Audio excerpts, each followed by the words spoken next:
Magandang araw mga kaibigan. Bigyan natin ng reaction, opinion itong video posted by Sarsuela. Interview ito ni Miss, sino ito? Nakalimutan ko, Pinky Wave ba ito? Sa Billionaire News Channel, in-interview niya si retired Supreme Court Justice Adolf Asconia. At nakakatuwa po, pabor na pabor ang mga pahayag ni Justice Ascuña sa ginawa ng defense team ni BP Sara na nagsampa ng kaso sa Korte Suprema at pinapatigil yung impeachment proceeding sa House dahil lumalabag na sa batas ang mga kongresista dahil fishing expedition na yan, sabi ng dating maestrado. Pakinggan natin ha. Hearing is already on a fishing expedition. Just to follow up on the subpoenas that were issued, did you see anything wrong with any of the subpoenas issued by the House Justice Committee? But there's a limit to what they can subpoena. Essentially, they should not try to improve the evidence submitted by the complainants. They should examine what are the evidence submitted by the complainants. If they go beyond that, that's fishing expedition already. So it's incumbent on the complainants to submit this evidence rather than to use the powers of the Congress to gather evidence that they don't have. So you agree with the defense team that this is almost akin to what is happening is a fishing expedition? I think there is a point there because the evidence that is being sought does not come from the complainants. It is coming from the committee. That should not be the case. Via the issuance of subpoenas. Yeah, All right. I think that is questionable. They were alleging that the hearing Ay, is isa pa. already on a One more. fishing expedition. Just to follow up on the subpoenas that were issued, did you see anything wrong with any of the subpoenas issued by the House Justice Committee? But there's a limit to what they can subpoena. Essentially, they should not try to improve the evidence submitted by the complainants. They should examine what are the evidence submitted by the complainants. If they go beyond that, that's fishing expedition already. So it's incumbent on the complainants to submit this evidence rather than to use the powers of the Congress to gather evidence that they don't have. So you agree with the defense team that this is almost akin to what is happening is a fishing expedition?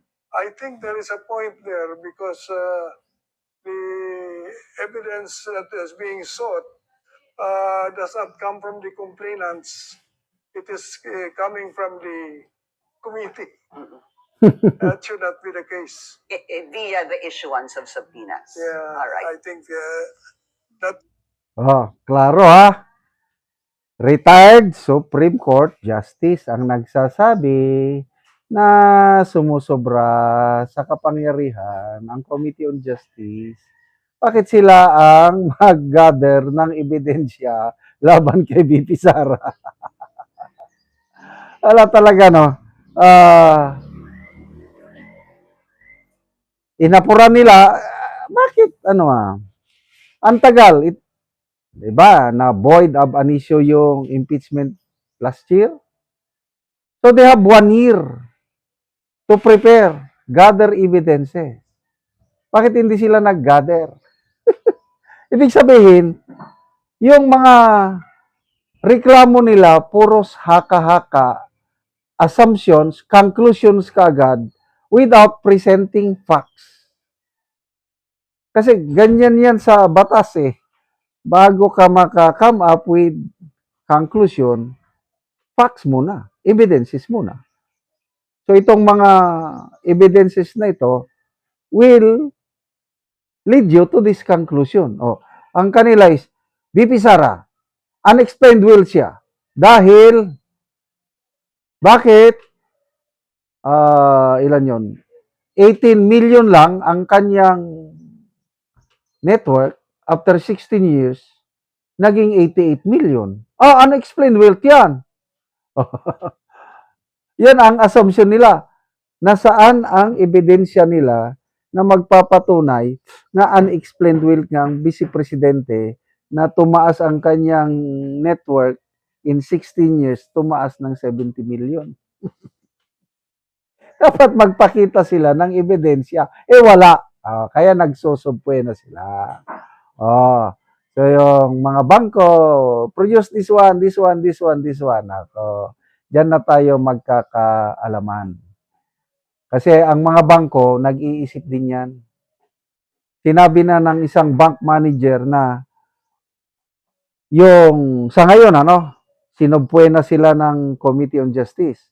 Pag ilalabas nila yung bank records ni BP Sara, pwede silang kasuhan ni BP Sara. Kasi at this stage, hindi pa pwedeng maglabas ng bank records ni BP Sara. Kasi ang exception lang yan kung ongoing na yung impeachment trial. Sa ngayon, wala pang trial.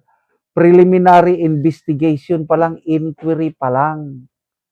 Kaya sa tingin ko, magkakadipitan ito kasi ang mga bangko, ayaw nilang magbigay niyan. Lalo na ngayon na mayroon ng kaso sa Supreme Court, petition. Inaksyonan kaagad ng Supreme Court yung petition ni BP Sara. So, pinapasagot na yung mga kongresista in 10 days, sagutin nyo. So, kung ako yung bank manager na sinubpoy na, ay hindi ako sasagot muna. Kasi hintayin ko yung ng Supreme Court, hintayin ko. May mga abogado rin yan, matitinik din ang mga corporate lawyers ng mga bangko, and I'm sure hindi sila basta-basta magbigay.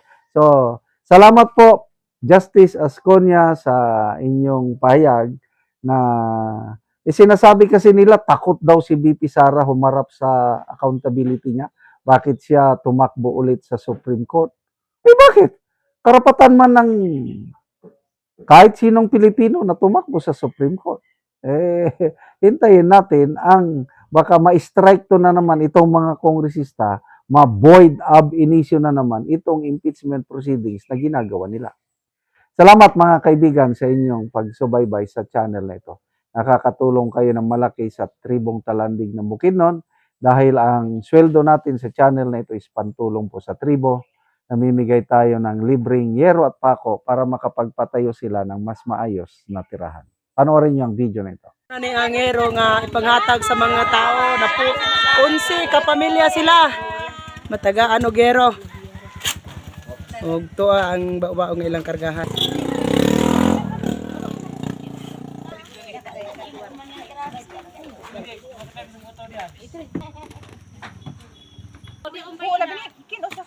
Si Chinibel, si Aritipin, si Titing, tigsalin mo kain ka na.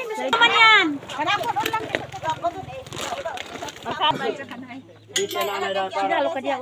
Muna ni ang mga lansang nga ilang nakuha. Og karon mo na ni ang ikarga lang niya og motor ang iya tungod kay puno na kay ang bao tungod kay 11 sila ka pamilya.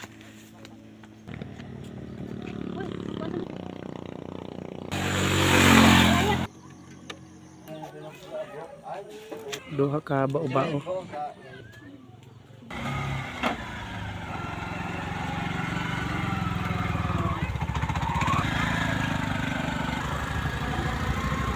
Thank you.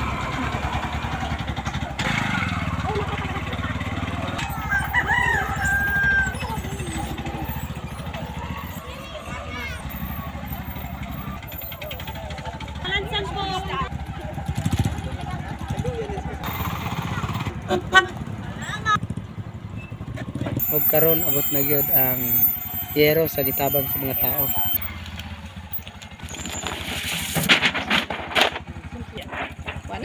Og karon abot na gyud ang yero nga ikaduha nga bao.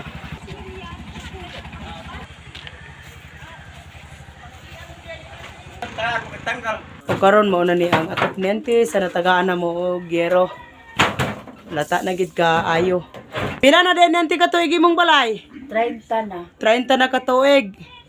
Pat sa Ginoo ug sa nagtabang sa sin nga natagaan ako. Kuan, gusto na ang atop. Salamat ante.